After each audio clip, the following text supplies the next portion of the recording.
और लेबनान से इजराइल पर हमले जारी हैं। एक और बड़ी जानकारी आपके सामने, दक्षिण लेबनान से भीषण रॉकेट अटैक किए जा रहे हैं। एयर डिफेंस सिस्टम ने हालांकि कई रॉकेट्स को गिरा दिया है। तस्वीरें आपके सामने हैं जहां दक्षिण लेबनान से भीषण रॉकेट अटैक हुआ।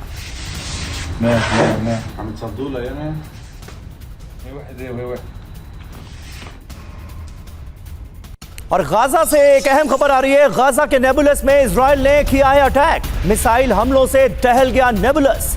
आईडीएफ ने हमास के लड़ाकों को निशाना बनाया है। तस्वीरें आपके सामने हैं। नेबुलस को एक बार फिर इजराइल ने मिसाइल अटैक से दहला दिया है।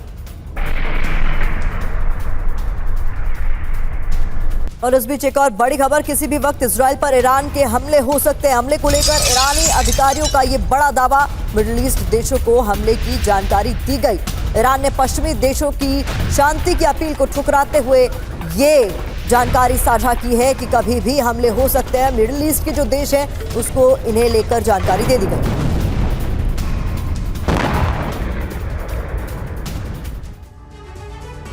तो देखिए, किसी भी वक्त ईरान का बदला मुमकिन है। ये बड़ी खबर सामने आ रही है और ईरान पूरी तैयारी करके बैठा है। इसके कई सबूत अब हम आपके सामने रखने जा रहे हैं। 5 सबूत आपके सामने।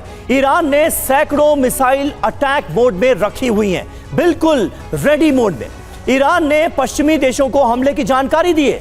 ईरान ने पश्चिमी देशों की शांति की अपील को सिरे से खारिज कर दिया है, इसे ठुकरा दिया है। अरबी मीडिया का दावा 400 सेकंड में इजराइल को तबाह करने का मादा रखता है ईरान। इजरायली मीडिया ये कह रहा है कि बहुत बड़ा हमला करने जा रहा है ईरान और ये हमले होंगे। ये खुद इजरायली मीडिया में खबरें चल रही हैं। जरूरी बात देखिए क्या है, ईरान ने हमला किया तो इजराइल भी जवाब देगा।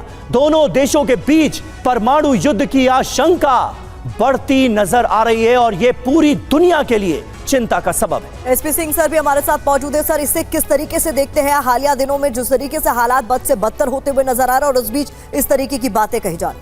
देखिए, जो बात ईरान और इजराइल के बीच में है, सबसे पहले ये बात बता दूँ, ईरान बड़े अच्छे से जानता है कि इजराइल की कैपेबिलिटी क्या है। ईरान को जब उसका जो पर्पस सॉल्व हो रहा है हूती के थ्रू, हमास के थ्रू, हिजबुल्लाह के थ्रू, वो डायरेक्ट फाइट में शायद नहीं आएगा। वो इन्हीं के थ्रू ही प्रॉक्सी वॉर करता रहेगा, इन्हीं को हथियार देगा और इसराइल को ब्लीड करता रहेगा।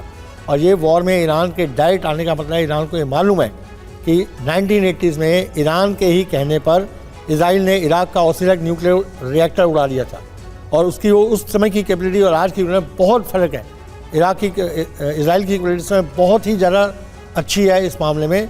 तो ईरान को सबसे बड़ा डर यही है कि जैसे ही अगर ये करेगा, इसके रिएक्शन में उनका अपना न्यूक्लियर पूरा सिस्टम जो है वो इसराइल उसको डिस्ट्रॉय कर सकता है और ये ईरान कभी नहीं चाहेगा। तो इसलिए मेरा मानना यह है कि ईरान जो है डायरेक्ट फाइट में नहीं आएगा।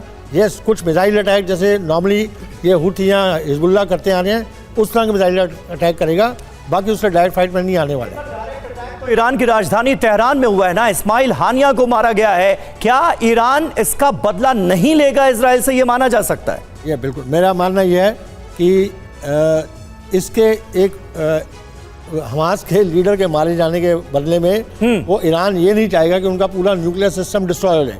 ये बड़ी बहुत ज़्यादा सोचने वाली बात है और मुझे नहीं लगता कोई ईरान का कोई भी लीडर इससे चांस लेगा।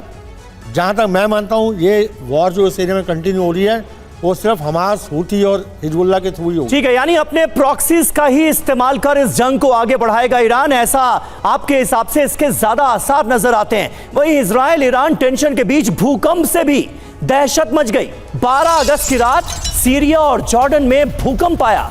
एटमी टेस्ट की वजह से भूकंप का दावा किया जाने लगा।